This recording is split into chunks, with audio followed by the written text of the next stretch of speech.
আসসালামু আলাইকুম। রসালো মচমচে কামরাঙ্গা পিঠা মুখে দিলেই মিলিয়ে যাবে। এই পিঠাগুলো দেখতে যেমন সুন্দর, খেতেও হয়েছিল অনেক বেশি মজার। তাছাড়া এই পিঠাগুলো সংরক্ষণ করে খেতে পারবেন পুরো মাসের জন্য। আর যারা চালের গুঁড়ার ঝামেলা ছাড়াই শুধুমাত্র ময়দা দিয়ে পিঠা বানাতে চান, তাদের জন্য এটা হতে চলেছে সেরা রেসিপি। তাহলে প্রথমেই এখানে আমি ময়দা নিয়ে নিচ্ছি 2 কাপ। আটা দিয়ে পিঠাগুলো ভালো হবে না, ময়দা দিয়েই বানিয়ে নেবেন। লবণ দিয়ে দিলাম প্রায় 1 চা চামচ। এরপর 2 টেবিল চামচ তেল দিয়ে দিচ্ছি। এখন তেলটুকু ভালোভাবে ময়দার সাথে একটু সময় দিয়ে মিশাতে হবে। চাইলে সামান্য এলাচের গুঁড়া এতে দিতে পারেন, তাহলে গ্রানটা দারুণ আসবে। মিশানো হয়ে গেলে মাঝখানে এইভাবে একটু ময়দা সরিয়ে নিচ্ছি। তারপর এখানে দিয়ে দিচ্ছি একটা ডিম। সাথে সামান্য পানি দিয়ে প্রথমে ডিমটাকে ভালোভাবে ফেটিয়ে নিয়েছি। তারপর ময়দার সাথে ভালোভাবে মেখে মোটামুটি শক্ত একটা ডো বানিয়ে নিব। প্রয়োজন বুঝে অল্প অল্প করে পানি দিয়ে এটাকে মেখে নিতে হবে। আর এই পানিটুকু কিন্তু নর্মাল তাপমাত্রার। মচমচে পিঠার জন্য ডোটা খুব বেশি শক্ত আবার খুব বেশি নরম সেরকম করা যাবে না। নরম শক্তর মাঝামাঝি একটা ডো বানাতে হবে। এখন ঢেকে 10 থেকে 15 মিনিটের জন্য এটাকে রেস্টে রেখে দিচ্ছি।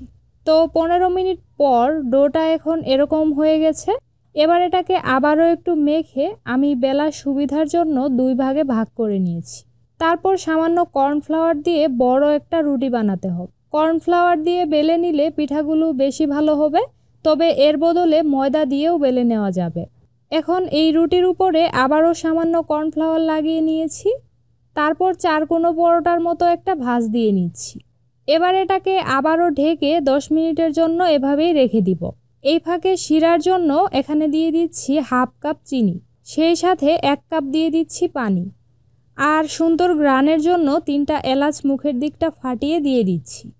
1/2 কাপ চিনির তৈরি এই শিরাটা পিঠাগুলোকে খুব বেশি মিষ্টি করবে না। কেউ যদি বেশি মিষ্টি পছন্দ করেন, ওই ক্ষেত্রে 1 কাপ চিনির সাথে 2 কাপ পানি দিয়ে জাল করে নেবেন। আচ্ছা, এই শিরাটা আমাদেরকে খুব বেশি ঘন বা পাতলা করে ফেলা যাবে না। হাতে নিলে যখন আঠালো চটচটে মনে হবে, সে পর্যায়ে শিরাটা নামিয়ে নিতে হবে। অর্থাৎ এই শিরাটা মাঝারি ঘনত্বের বানাতে হবে। এদিকে আমাদের রুটিটা রেস্ট হয়ে গেছে। এবার উপরে সামান্য কর্নফ্লাওয়ার ছিটিয়ে বড় আর পাতলা একটা রুটি বানাতে হবে। তবে খেয়াল রাখবেন যাতে আবার কাগজের মতো পাতলা না হয়। দেখে নিশ্চয়ই বুঝতেই পারছেন আমি ঠিক কতটা পুরুত্বের করে রুটিটা বেলে নিয়েছি। এখন গোল করে কেটে নিব। এরকম ডিজাইনের কোনো কিছু না থাকলে নর্মালি যে কোনো কিছুর সাহায্যে গোল করে কাটতে পারেন। আমি দেখার সৌন্দর্যের জন্য এই ডিজাইনটা দিয়ে কেটে নিচ্ছি। এখন আবারও সামান্য কর্নফ্লাওয়ার সবগুলো রুটির উপরে লাগিয়ে নিয়েছি। তারপর 3টা করে রুটি একসাথে আটকে দিতে হবে। অবশ্যই হাতে সামান্য পানি লাগিয়ে মাঝখানে এইভাবে চেপে দিবেন, তাহলে ভালোভাবে আটকে যাবে। এখন আবারও ঠিক মাঝখানে এইভাবে ভাঁজ দিতে হবে। তারপর কাঁটা চামচের সাহায্যে নিচের এই দিকটা একটু ডিজাইন করে দিচ্ছি।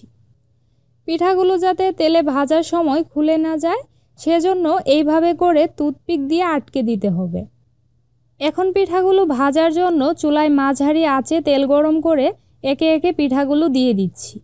আমাদেরকে এই পিঠাগুলো কিন্তু ডুবো তেলেই ভাজতে হবে, আর সময় দিয়ে মাঝারি আঁচেই ভেজে নিতে হবে। তাহলে পিঠাগুলো ভাজার পরেও দীর্ঘ সময় পর্যন্ত মচমচে থাকবে।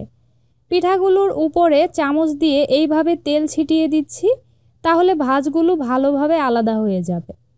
দুপাশে উল্টে পাল্টে এগুলো ভেজে নিয়েছি। তারপর যখন পিঠার মধ্যে সুন্দর লালচে কালার চলে এসেছে, ওই পর্যায়ে তেল থেকে নামিয়ে নিয়েছি। দেখে নিশ্চয়ই বুঝতেই পারছেন পিঠাগুলো ঠিক কতটা মচমচে হয়েছে। পিঠার মধ্যে থাকা কাঠিগুলো এখন আলাদা করে নিচ্ছি।